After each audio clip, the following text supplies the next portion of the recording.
ay nahinto sa biglang pagdating ng Duque Florante, Prinsipe Aladin, na pagkakilala sa boses ng giliw, ang gawin ng puso'y di mapigil-pigil.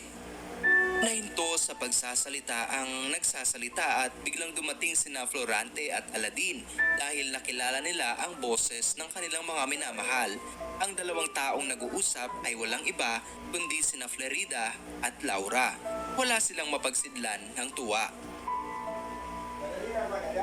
Alindila kaya ang makasasayod ng tuwang kinamtan ng magkasing irog sa hiya ng sakit sa lupa'y lumubog, dala ang kaniyang naputol na tunod.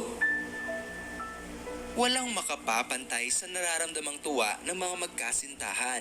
Ang lahat ng kanilang mga pagdurusa at kahirapan ay nawala dahil sa kanilang kasiyahan. Saang kalangitan napaakyat kaya ang ating Florante sa tinamong tuwa, ngayong tumititig sa ligayang mukha sa kanyang Laurang ninanasa-nasa.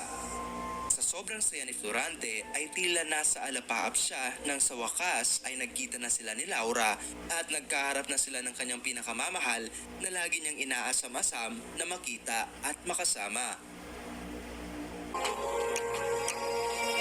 Ano pa nga tiyaong gubat na malungkot sa apat ay naging paraiso'y lugod.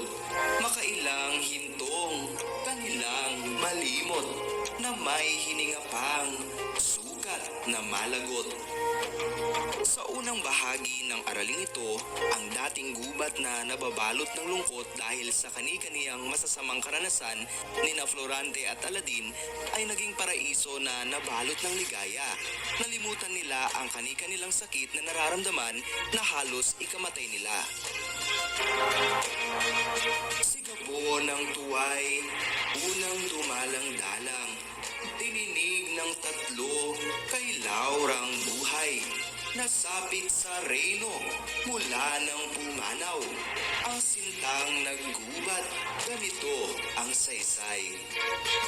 Ang ingay ng apat na taong nagmamahalan ay medyo tumamlay nang nagsimulang magkwento si Laura tungkol sa nasapit ng kahariang Albania mula nang siya ay umalis dito papuntang kagubatan. Ilubhang nalaon noong pag-alis mo, o sintang Florante, sa Albaniang reyno. Narinig sa bayay isang piping gulo na umalingaw-ngaw hanggang sa palasyo. Sinabi ni Laura kay Florante na nang umalis ito sa Albania ay nagkagulo na ang bayan na dinig mula sa palasyo. Ngunit di mangyaring mawatas-watasan ang bakit at hulog ng bulong-bulungan. Parang isang sakit na di mahulaan ng medikong pantas ang dahil at saan. Nang magsimula ng magkwento si Laura ay hindi nila maunawaan ang dahilan ng kanyang mga sinasabi. Sinasabing ito ay tila isang sakit na hindi matukoy ng kahit na sinong doktor.